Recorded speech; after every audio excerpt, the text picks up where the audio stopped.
इस पद में आने के बाद जो भी मैं हूँ बाबा के लिए ही हूँ।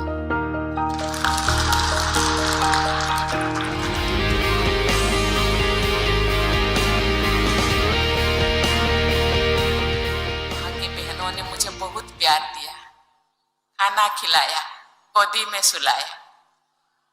मैं डिप्रेशन में थी। आहिस्ता आहिस्ता मैंने देखा कि कोई एक ऐसी शक्ति मुझे सहारा दे रहा था।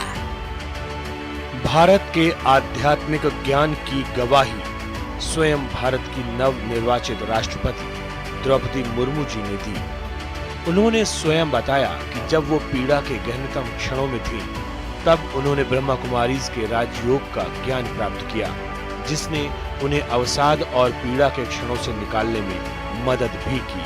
जिंदगी में आगे बढ़ते बढ़ते इतना आंधी तूफान सुनामी मेरे जिंदगी में जो आया,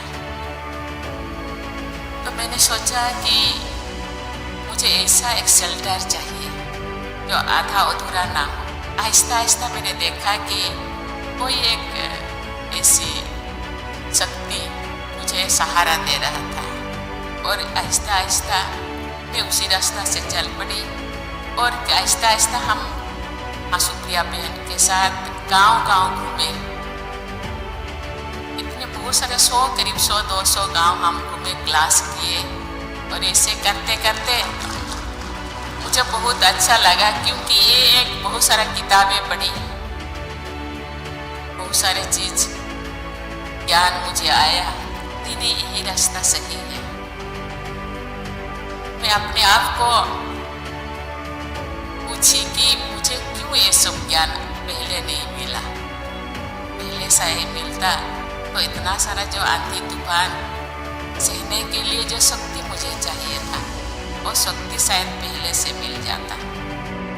दरअसल एक भारत श्रेष्ठ भारत की बुनियाद में ये भारत का आध्यात्मिक ज्ञान ही है जो उसके श्रेष्ठतम रूपों में उसे उपस्थित करता है, क्योंकि इस ज्ञान में व्यक्ति के सर्वांगीण विकास की कल्पना निहित है, उसका भाव समाया हुआ है, और साथ ही व्यक्तियों, परिवारों, समाज तथा राष्ट्र के बीच अगर प्रेम, करुणा, दया, मानवता का भाव परिलक्षित होता है, तो यह आध्यात्मिक ज्ञान के कारण ही संभव होता है, जिससे एक भारत श्रेष्ठ भारत का दिव्य स्वरूप हम सब के सामने दिखता है।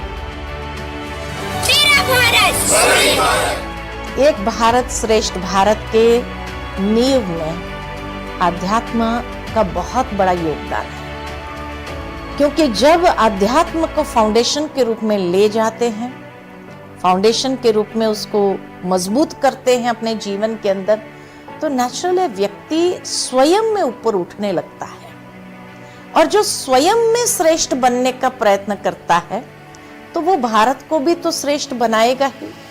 ये समझने और ध्यान देने वाली बात है कि आवश्यकता सिर्फ हमारे या आपके लिए नहीं है, बल्कि हम अपने आगे आने वाली पीढ़ियों को क्या देकर जाएंगे, उन्हें विरासत में हम क्या सौंप कर जाएंगे।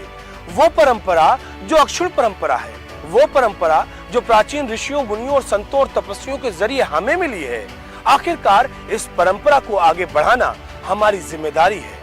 और ये सिर्फ हमको और आपको नहीं सोचना है, सारे समाज के लिए सोचना है, पूरे देश के लिए सोचना है, पूरे विश्व के लिए सोचना है। और यकीन मानिए, जब हम इस अवधारणा को, इस ज्ञान को और इस आध्यात्मिक विचार को जब हम अपने अंदर समाधिस्थ करेंगे, जब हम इसके अंदर केंद्रित होंगे, तभी हम एक भारत श्रेष्ठ भारत का निर्माण कर पाएंगे। तो इस आग्रह, इस निवेदन के साथ इस अंक में फिलहाल इतना ही दीजिए मुझे इजाजत, लेकिन इस वायदे के साथ कि फिर होगी आपसे मुलाकात। तब तक के लिए नमस्कार।